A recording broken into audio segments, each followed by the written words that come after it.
The midwife left before the lamp in the corner had stopped flickering. She pressed my hand once, said nothing, and pulled the door shut behind her. I was lying in that bed, in that room that still smelled like pine soap and the lavender someone had tucked under the mattress for good luck. My body felt like it had been turned inside out and put back together by someone who had never done it before. And my husband was downstairs. I could hear his boots on the kitchen floor. Back and forth, back and forth. I had just given birth 4 hours ago. I was 22 years old. Outside the window, the sky was still completely dark. The animals were quiet. The whole farm was quiet. And I already knew from the weight of those footsteps, from the way they paused at the bottom of the stairs and then started up, what was coming. I want to be careful with how I tell you this, because the women who raised me would say I am betraying something sacred, and maybe I am. But I have learned that the things we protect most fiercely are usually the things most in need of being seen. My name is Martha. I grew up Old Order Amish in Elkhart County, Indiana. I left when I was 26, after 4 years of marriage and 2 children, and one conversation with an English nurse that cracked something open in me that I have never been able to close again.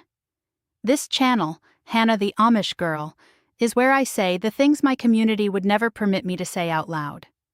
If you have found your way here, please subscribe now and tap the like button. And in the comments, I want you to tell me something. Did you grow up somewhere that taught you your body was not entirely your own? I read every single comment, every one. Now let me explain what I mean when I say the midwife told me to rest until morning. In Amish communities, birth happens at home. Not because of poverty, not because of ignorance, but because of theology. The body is a vessel for God's work. Medical intervention is permitted when necessary, but the preference, the expectation, is that life begins in the same rooms where it will be lived. In my community, there were 2 midwives who served most of the families. Both were Amish women, trained by older Amish women before them. Their knowledge was real. Their skill was real. I do not want to diminish that. But there was a line they did not cross, a set of things they did not say, because to say them would be to acknowledge that a woman's body had needs that existed separately from her husband's. And that acknowledgement did not fit inside the theology they had also been raised inside. The instruction to rest until morning was the closest thing to protection a midwife could offer, without stepping outside the boundaries of what was permitted. It was a suggestion. Gentle, professional, clearly intended. What it was not, what it could never be, was a conversation with my husband. It was said to me, in front of him, and then she left. And what happened after she left was between us and God and the 4 walls of that room. Here is what I need you to understand about the theology of Amish marriage, because without it, none of the rest of this makes sense. There are 3 things that frame a wife's body in Old Order communities, and none of them leave room for what I needed that night. The first is duty. A wife's body belongs, in a very specific theological sense, to her husband. This is not said cruelly. It is said as scripture, as the natural order of things established by God. 1 Corinthians, Ephesians, the same passages read at nearly every Amish wedding I ever attended. The body of the wife does not belong to the wife alone. That is not interpretation. That is what was taught, what was believed, what my husband had been raised inside just as I had. The second is silence as holiness. Speaking about your own physical needs, your discomfort, your pain, especially inside the marriage bed, was considered a form of pride. Hochmut, the same word they used for any elevation of the self above what God had assigned. A good wife endured. Endurance was not weakness. Endurance was faithfulness made visible. The third is the absence of language. And this one is the hardest to explain to someone who grew up with words for these things. I did not have vocabulary for what my body was experiencing. Not during the pregnancy, not during the birth, and not in the hours after. The education I had received about my own physical self was so sparse, so carefully bounded by modesty and silence, that I often lacked even the basic words to name what I was feeling. If you cannot name something, you cannot advocate for it. You cannot say it clearly. You cannot make it real to another person. You endure it in silence, because silence is the only language available to you. Those three things together, duty, silence, the absence of language, are what I carried into that room with me on the night my first child was born. His name was Caleb, not my son, my husband.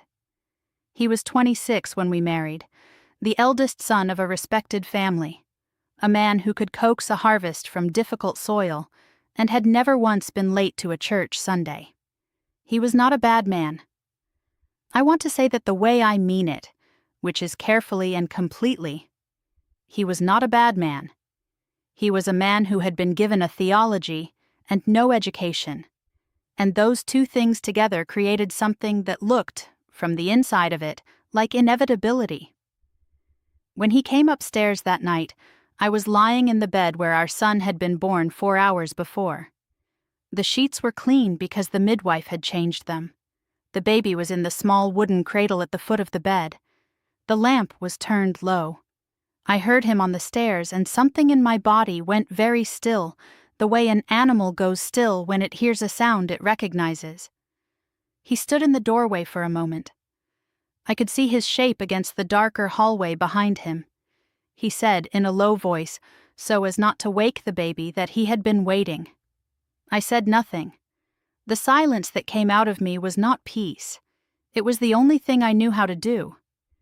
He walked to the bed and sat on the edge of it, and I could feel the weight of him shift the mattress under me, and everything in my body that had just been through 4 hours of labor registered that shift and sent up a wave of pain so clear and complete that I pressed my lips together hard so that nothing would come out of my mouth.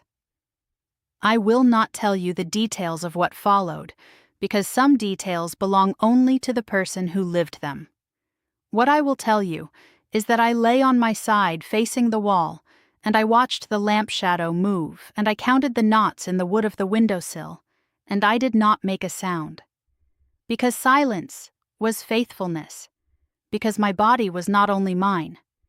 Because I did not have words for what I needed, and even if I had, I did not know if I was permitted to use them. My son slept in his cradle 4 feet away. I want to tell you about a woman named Ruth. She was 3 years older than me, married into a farm 2 miles east of ours. A quiet woman with a stillness about her that everyone in the community read as contentment. We were not close friends.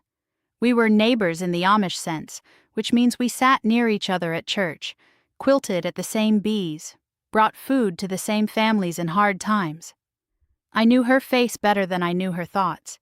Her first child was born in February, in the coldest week of that winter. I remember because the roads were bad and the midwife nearly did not make it in time. Ruth's labor was long, longer than mine. She was in that bedroom for most of a day and a half. When it was over and the baby was born and healthy, the community came with meals and congratulations, and the particular warmth that surrounds new life in Amish families. I came with a casserole 3 days later. She met me at the door. She looked like someone had quietly removed something essential from inside her and placed her back together without it. I recognized it, but I did not have words for it yet. We sat at her kitchen table. The baby slept. Her husband was in the barn. And in the particular silence that falls between 2 Amish women who understand, without saying that there are things that cannot be said, she looked at her hands and said, very quietly, that she wished someone had warned her. She did not say what about. She did not need to. I looked at my own hands and said I knew. We sat for a while longer drinking our tea, not speaking. When I left, we hugged at the door a moment longer than usual. That was the whole conversation. That was the only one we ever had. 2 women at a kitchen table, the baby sleeping in the next room, the barn sounds coming through the window, a casserole on the counter, and a thing so enormous it could only be held in the space between words. I thought about Ruth for years afterward. I still think about her. I do not know if she ever found the words either. I hope she did. I hope she found someone who said them plainly to her, the way no one said them to us when we needed them most. That was not comfort. That was two people trapped inside the same silence, reaching toward each other with the only hand the system left them. The next morning I rose before Caleb, as I always did, dressed slowly in the gray light, started the stove, began the day. My mother came at mid-morning to see the baby. She held him for a long time, her face soft in the way I rarely saw it. Then she looked at me, really looked, the way mothers sometimes do when they are not performing anything, when they are just seeing. She said nothing. She handed the baby back to me, stood up, and went to the kitchen. When she left an hour later, there was a small cloth bag on the counter I had not noticed before. Inside it was a jar of calendula salve, the kind she made herself, and a folded piece of paper with 2 lines of scripture and nothing else. No instructions, no acknowledgement, nothing said out loud, just the salve on the counter, the scripture on the paper, and her buggy disappearing down the road. I sat at that kitchen table for a long time, and what I felt was not gratitude. What I felt was a grief so quiet it had no edges. Because she had known. She had seen it in my face, and she had known, and the only language available to her, the only response permitted by everything she had been raised inside, was a jar left silently on a counter. What should have come from her? What should have come before the wedding, before the birth, before any of it, reached me as silence and a cloth bag. The system was working exactly as designed. Weeks later, I told Caleb, I do not know what made that particular evening different from the hundreds before it. The children were asleep. We were at the kitchen table, the lamp burning low between us the way it always did, and something in me that had been pressed down since that night rose up quietly and would not go back. I told him, not with the vocabulary I have now. I did not have that vocabulary then. But I told him in the words I had, halting and sideways, that I had been in pain that night, and that I had not said so, and that I did not know I was allowed to. He looked at me from across the table for a long time. The lamp threw shadows between us, the clock on the wall, the horses shifting in the barn. Finally, he said that he had not known. I believed him. I still believe him. He said quietly, "Why did you not tell me?" I said because I did not know if my pain was something that counted. He was silent for a long time after that. Not the silence of a man who does not care. The silence of a man who has just understood something about the water he has been swimming in his entire life, and does not yet have words for what that understanding costs him. We sat there for a long time. That conversation, 20 minutes at a kitchen table, was the most honest thing that had happened between us in 4 years of marriage. It came too late to save us. But it was real. And it happened because I finally said the words out loud, even imperfectly, even years after the night that needed them. There is a part of this story I cannot tell you here. Not on this platform, not under these rules. The algorithm has limits, and I have learned exactly where they are. So I wrote the rest down instead, slowly, without the softening, without the cuts. Everything the camera is not permitted to show. The book is called The Ordnung They Never Wrote Down. 208 pages of what plain life looks like from the inside of it. The link is in the first comment of this video. That is where the part I could not say out loud lives. I found an English doctor 18 months after I left. She was a woman in her 50s with short gray hair and a manner that made me feel, for the first time, like I was being spoken to as a person who fully owned the body she was living in. She asked the standard questions. When we reached the subject of the weeks after my son's birth, I described them as carefully as I could with the vocabulary I had slowly been building in therapy. She was quiet for a moment. Then she said in a very level voice that what I was describing had a clinical name, that it was considered a form of harm, and that it was, without any qualification at all, completely and entirely preventable. She also said something I was not expecting. She said this was not rare. She said she had heard versions of this story before, from women who had come from different closed communities, different theologies, different geographies, but the same architecture, the same silence, the same missing words, the same body that was expected to endure what it was never given permission to name. I sat in that chair and I heard the word harm, and something in me that had been held shut for 4 years cracked open all the way. Not because it was new information, but because it was the first time someone had said it plainly, without wrapping it in the language of duty or the silence of modesty. She said the word, and I felt it land in me, like something I had been waiting for without knowing I was waiting. My therapist, an English woman I began seeing 6 months after I left, said something I have thought about every day since. She said that the most effective systems of control are the ones that never announce themselves. That the architecture of silence, the missing vocabulary, the theology of endurance, these are not accidents. These are choices made by communities over generations to ensure that women remain inside the only framework where they are legible. She said, "You were not failed by one man. You were failed by an entire structure that called its own failure holy." I have thought about that sentence for a long time. I do not believe the Amish world is simply evil. I want to be precise about this. I carry things from that life that I would not trade. The understanding of silence that is actually peaceful, not the silence that is fear wearing a quiet face. The ability to sit with another person without needing to fill every space with words. The knowledge of what real community feels like when it is working. The way it can hold a family through a terrible year. The meals on the porch, the barn raised in a single day. The particular quality of belonging that I have never found anywhere else and do not expect to. These things are real. I hold them. But there is no theology that requires a woman to lie still in pain 4 hours after giving birth. There is no scripture that consecrates that. There is no God I believe in now who designed a woman's body, who made it capable of the extraordinary labor of bringing a child into the world, and then intended for her to lie facing the wall counting the knots in the wood, her silence called faithfulness. The midwife told me to rest until morning. She said it clearly and professionally, and with what I believe was genuine care. And she walked out the door and drove her buggy home, and the instruction dissolved into the air because instructions given only to women, in rooms where the structure ensures they will not be heard, are not protection. They are the appearance of protection, the form of care without the content. My son is 11 now. He lives with me. He is learning about the world with a vocabulary I am giving him one word at a time. The vocabulary no one gave me.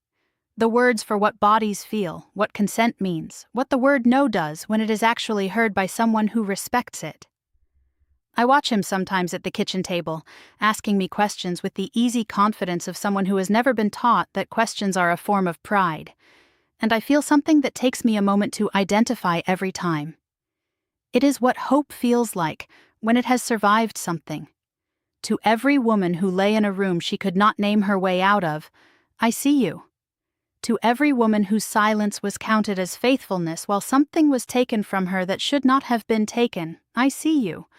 To every woman who was handed a jar of salve on a counter instead of the words she actually needed, I see you.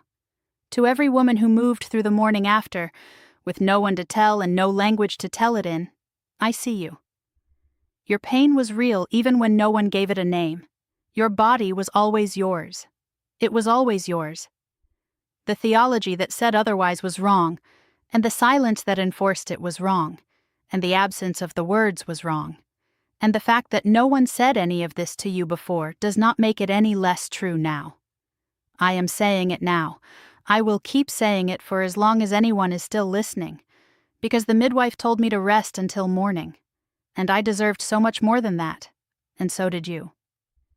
If you want to read the version of this story that YouTube will not allow, the full pages are in the Ordnung they never wrote down. First comment of this video. And that is everything. Choose your freedoms wisely. They might just save your life.